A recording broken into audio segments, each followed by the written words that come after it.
Good evening and welcome into the Monday, March 16th edition of the WHKY News. I'm Rob Eastwood. Thank you for joining us tonight. And topping our news tonight, the suspect in a shooting incident that left one man dead and two other individuals injured Friday night was in a Catawba County courtroom today. 28-year-old Melvin Ramser was arrested in connection to the shooting. He's charged with first-degree murder and attempted first-degree murder. The victim was identified as 36-year-old Donnie Morgan of Hickory. Officers responded around 8:50 p.m. Friday to reports of a shooting on 2nd Street Court Southwest in Hickory. When officers got to the scene, they found Donnie Morgan deceased from an apparent gunshot wound. Two additional victims were shot. The injured parties, residents of Hickory and Conover, were brought to local hospitals for treatment. Melvin Ramser was identified as the suspect. He was placed in the Catawba County Detention Facility without bond and made his first court appearance today. Anyone with information on this case is asked to contact Investigator Peacock at 828-261-2620 or email him at dpeacock@hickorync.gov.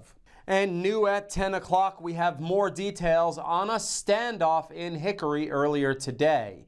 37-year-old Johnny Leroy Lale of Conover was the suspect involved. He faced multiple charges on outstanding warrants. Hickory police officers were conducting a property check at Food Lion in Hickory when they found a suspicious vehicle belonging to Lale. Officers found the suspicious vehicle parked at the Food Lion on Springs Road Northeast just before 10 a.m. today.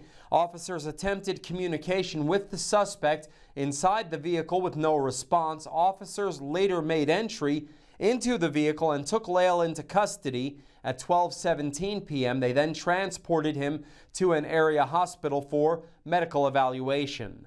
The warrants against Lale charge him with being an habitual felon, felony counts of possession of Schedule II controlled substance, possession of a stolen motor vehicle, larceny, attempted larceny, breaking and entering, and 2 counts of felony failure to register as a sex offender. He's also charged with misdemeanor counts of possession of drug paraphernalia, injury to real property, and first-degree trespassing.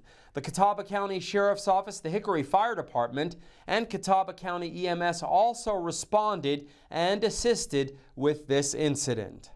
The Hickory Metro and Western North Carolina were hit with severe storms today. Ariana Mack reports. Today, storms moved across the Hickory Metro. A severe thunderstorm warning was issued across western North Carolina beginning at 9 a.m. Primary threats predicted before this storm system were damaging winds, downed trees, and potential tornadoes. On Sunday, Governor Josh Stein and state officials asked North Carolinians to prepare for severe weather because a rare level 4 moderate risk had been issued by the National Weather Service. North Carolina Emergency Management Director Will Ray said in a press release, "It is imperative that all North Carolinians have a plan to protect themselves and their families and stay informed to take action when necessary." I spoke with Catawba County Emergency Management Project Specialist Frank Ballantyne during Severe Weather Preparedness Week. There's 3 main ways we want people to stay prepared. The first thing is staying informed, following local weather, local news, apps on your phone, things of just knowing what's coming up. A lot of times people will use the apps to decide if I'm going to take a coat today or if I'm going to carry an umbrella. Well, we want you just thinking a little beyond that. The other things we want people to do is have a plan. Get with your family, talk about what you're going to do if severe weather does occur, no matter where you're at, because we're not always at home, are we? And then the last thing is have an emergency kit, is having a kit at home. So if you are stranded at home, if you're going to be at home with power outages, what do you do? What kind of supplies do you need at your house? So we encourage people to have a kit. For continued updates, stay tuned to WHKY.com. I'm Ariana Mack for WHKY. Thanks, Ariana. A Burke County man was killed in a crash earlier today in Iredell County. The deceased is 78-year-old Lee Glover of Morganton. Shortly before 10 a.m. today, Highway Patrol responded to I-40 near the 154-mile marker in Iredell County. A 2010 Toyota Highlander was traveling eastbound on 40 when it lost control and drove off the right side of the road. The vehicle then struck an embankment and overturned several times. The driver of the Toyota, Lee Glover, passed away from his injuries at the scene. Mr. Glover was not wearing his seatbelt. The front seat passenger was transported to an area hospital with non-life-threatening injuries. The initial investigation shows impairment was not suspected, but concluded that exceeding a safe speed for conditions contributed to the collision, and our condolences to the loved ones of Mr. Glover. Another fire was fought over the weekend at a business. According to the Iredell Free News, Statesville Fire Department personnel were called out to a structure fire on Salisbury Road. They were called to Leonard Truck Outfitters at approximately 8:40 p.m. Saturday.